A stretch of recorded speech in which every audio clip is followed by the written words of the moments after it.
हे बंधु दुख तो समस्तंकर अछि, खाली फरक एतिकी जे किए कांदी कांदी देखौछि तो आउ किए हसी हसी लुचौछि।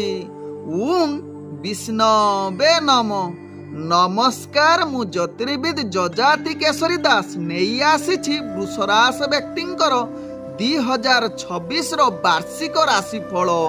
जदि आपण माने मते देखुचंती तेबे निश्चित लाइक करंतु, कमेंट बॉक्स रे आपणकर इष्ट देवतांको नाम लेखंतु। जदि सब्सक्राइब करि नाहांती तेबे सब्सक्राइब करै नियंतु।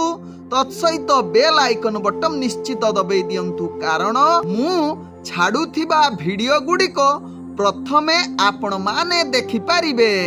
एबे चलंतु जानिबा वृषराश व्यक्तिंकर 2026 रे कोन रहिबो वार्षिक राशिफल।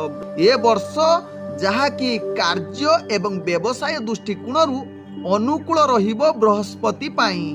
वर्ष आरंभरू बृहस्पति एवं शनि उभय सप्तम घरे दृष्टिपात करुछंती, तेणु आपणकर कार्य क्षेत्र रे निश्चित सफलता पाइबे। एहा आपणकर आय वृद्धि करिबो। तत्सहित लग्न रे बृहस्पति स्थान नूतन पद्धति एवं नूतन किछि चिंताधारा को उत्साहित करिबो। नूतन कार्य को पुंजी निश्चित उद्यम को मजबूत करिबो। बहुत कम समय भितरे गुरुत्वपूर्ण कार्य हासिल करिबार निश्चित जुग बनौछि एवं व्यवसाय किंबा शेयर बाजार रे आपण उच्च स्तर रे लाभ प्राप्त करिबार उत्तम जुग बनौछि। तेबे जून 2 परे चाकरी करुथिबा व्यक्ति मानकर उच्च पदवी रे उन्नति पाइबार पूर्ण सुजोग रहुछि। आपण उपरस्थ अधिकारी निश्चित आपण को सहयोग करिवे एवं मानसिक स्तर रे आपण तांको ठारू शांति पाइबार पूर्ण सुजोग रहुछि।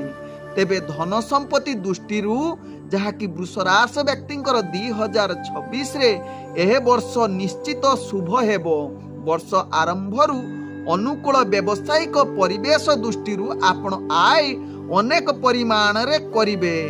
आपण निश्चित स्त्री द्वारा धन संग्रह बा गुरुत्वपूर्ण कार्य करिबार पूर्ण सुजोग रहुछि।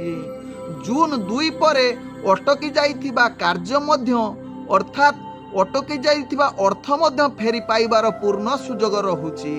ए वर्ष परिवार पाई एक शुभ सुजोग रहुछि।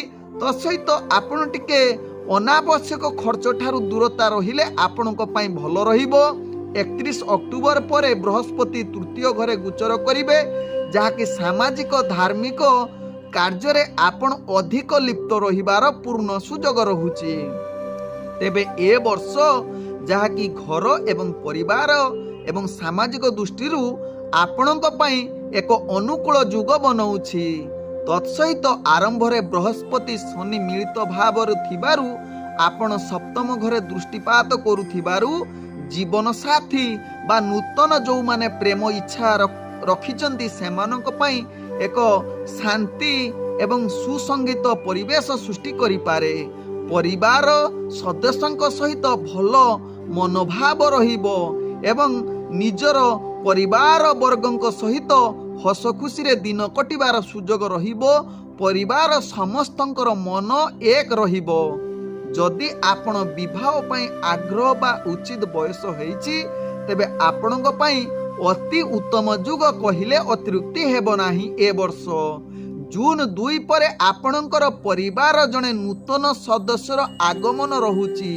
तत्सहित ससुरंक घर जहाँकि पूर्वरु जदि किछि मनमालिन थिबो ताहा निश्चित भल संपर्क बा स्नेह भरा पूर्ण जुग बनौछि। 31 अक्टोबर परे आपण सामाजिक कार्य रे निश्चित अंशग्रहण करिबा पई अति उत्तम जुग रहुछि। तेबे ए वर्ष पिलामानंक पाई जहाँकि वर्षरु आरंभरु बहुत लाभदायक होई पारे। पंचम बृहस्पति रहुथिबारु आपणकर पिलामानंक पाई प्रगति पथरे आगकु बढ़िबार पूर्ण जुग रहुछि। तत्सहित पाठ पढ़ा प्रति आग्रह निश्चित वृद्धि करिबो। सेमानंकर भाग्य द्वार बा लक्ष्य हासिल करिबार पूर्ण सुजोग रहुछि। ନବଦମ୍ପତି ମାନଙ୍କ ପାଇଁ ସନ୍ତାନ ଜନ୍ମ କରିବା ପାଇଁ, ଯାହାକି ଉତ୍ତମ ସମୟ କହିଲେ ଅତ୍ୟୁକ୍ତି ହେବ ନାହିଁ। ପିଲାମାନଙ୍କ ପାଇଁ ବିବାହ ଯୋଗ୍ୟ ପାଇଁ ଏ ବର୍ଷ ନିଶ୍ଚିତ ଅନୁକୂଳ ଯୁଗ ରହୁଛି। ତେବେ ଏହି ସମୟରେ ଦ୍ୱିତୀୟ ସନ୍ତାନ ପାଇଁ ଅତି ଉତ୍ତମ ଯୁଗ ବନଉଛି, ଯାହାକି କ୍ୟାରିୟର ଦୃଷ୍ଟିରୁ ଦେଖିଲେ ସଫଳତା ଶୀର୍ଷ ସ୍ଥାନରେ ପହଞ୍ଚିବାର ପୂର୍ଣ୍ଣ ସୁଯୋଗ ରହୁଛି। ଏ ବର୍ଷ ପିଲାମାନଙ୍କର ସାମାଜିକ କ୍ଷେତ୍ରରେ ନିଶ୍ଚିତ ଗର୍ବ ସହକାରେ ଆପଣଙ୍କ ପାଇଁ ସଫଳତା ପ୍ରଦାନ କରିପାରେ। ତେବେ ଏ ବର୍ଷ ସ୍ୱାସ୍ଥ୍ୟଗତ ଦୃଷ୍ଟିରୁ ଦେଖିଲେ ବର୍ଷର ପ୍ରଥମ ଅଧ୍ୟାୟରେ ଯାହାକି ଆପଣଙ୍କ ପାଇଁ ଶୁଭ ରହିବ। ପୂର୍ବରୁ ଯଦି କିଛି ସ୍ୱାସ୍ଥ୍ୟ ସମସ୍ୟା ଥିବ, ଯାହାକି ବୃହସ୍ପତିଙ୍କ ଦୟାରୁ ବା ତାଙ୍କ ଦୃଷ୍ଟିରୁ ଆପଣ ପୂର୍ଣ୍ଣ ସୁସ୍ଥ ହେବାର ପୂର୍ଣ୍ଣ ଯୁଗ ରହୁଛି। ତତ୍ସହିତ ମାନସିକ ସ୍ତରରେ ଆପଣ ସନ୍ତୋଷ ଏବଂ ଉତ୍ସାହିତ ରହିବାର ପୂର୍ଣ୍ଣ ସୁଯୋଗ ରହୁଛି।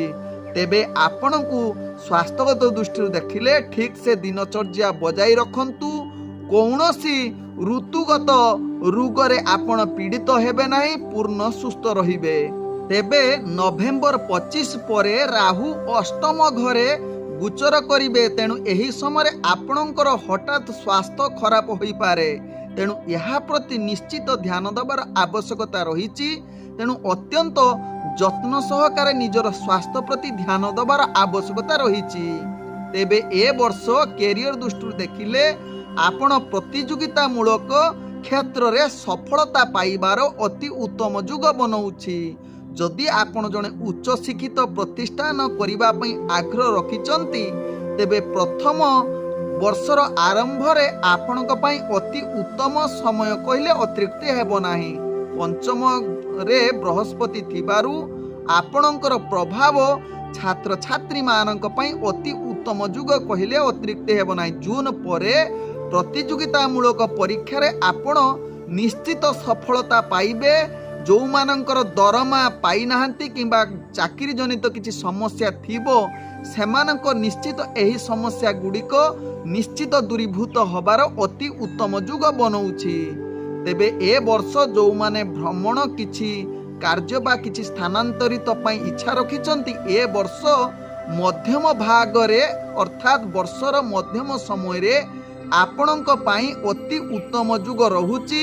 ଯାହାକି ବୃହସ୍ପତି ନବମ ଘରେ ଦୃଷ୍ଟିପାତ ହେଉଥିବାରୁ ଆପଣଙ୍କୁ କିଛି ସମସ୍ୟା ଆସିପାରେ, ଯାହାକି ଭ୍ରମଣ କିଛି ସ୍ଥାନାନ୍ତରିତ କ୍ଷେତ୍ରରେ ଦ୍ୱାଦଶ ଘରେ ଶନି ଦୃଷ୍ଟିଭୂତ ହେଉଥିବାରୁ ଆପଣଙ୍କୁ ଜୁନ 2 ପରେ ଆପଣଙ୍କୁ ଦୂର ସ୍ଥାନକୁ ଯାତ୍ରା କରିବା ପାଇଁ ଅତି ଉତ୍ତମ ଯୁଗ ରହିପାରେ। ତତ୍ସହିତ 31 ଅକ୍ଟୋବର ପରେ ଆପଣଙ୍କୁ କେବଳ ଛୋଟ ଯାତ୍ରା ପାଇଁ ଭଲ ଯୁଗ ବନେଇବ, କିନ୍ତୁ ଲଙ୍ଗ ଯାତ୍ରା ପାଇଁ ଭଲ ହୋଇନପାରେ। ତେବେ ଏ ବର୍ଷ ଧାର୍ମିକ କାର୍ଯ୍ୟକଳାପ ପାଇଁ ଆପଣଙ୍କ ପାଇଁ ଅତି ଉତ୍ତମ ଯୁଗ କହିଲେ ଅତ୍ୟୁକ୍ତି ହେବ ନାହିଁ। ଆପଣଙ୍କ ଜୀବନରେ ଯେଉଁ ସମସ୍ୟା ଆସୁଛି, ସେ ସମସ୍ୟାର ସମାଧାନ କରିବା ପାଇଁ ଆପଣ ଏହି ଉପାୟଟେ କରିପାରିବେ, ଯାହାକି ପ୍ରତିଦିନ ଆପଣଙ୍କ ଘର ଅଗଣାରେ, ଯାହାକି ତୁଳସୀ ପାଖରେ କିମ୍ବା ଅଗଣାରେ ଆପଣ ନିଶ୍ଚିତ ଏକ ଘିଅ ଦୀପ ଜଳାନ୍ତୁ। ତତ୍ସହିତ ମନରେ ଏକାଗ୍ରତା ସହିତ ପ୍ରତିଦିନ ଧ୍ୟାନ ଏବଂ ପ୍ରାଣାୟାମ କରନ୍ତୁ। ଦେଖିବେ ଆପଣଙ୍କର ଯେଉଁ ସମସ୍ୟା ଆସୁଛି, ନିଶ୍ଚିତ ସେ ସମସ୍ୟା ସମାଧାନ ହୋଇଯିବ ଏ ବର୍ଷରେ। ଓಂ ବିଷ୍ଣବେ ନମଃ। ନମସ୍କାର।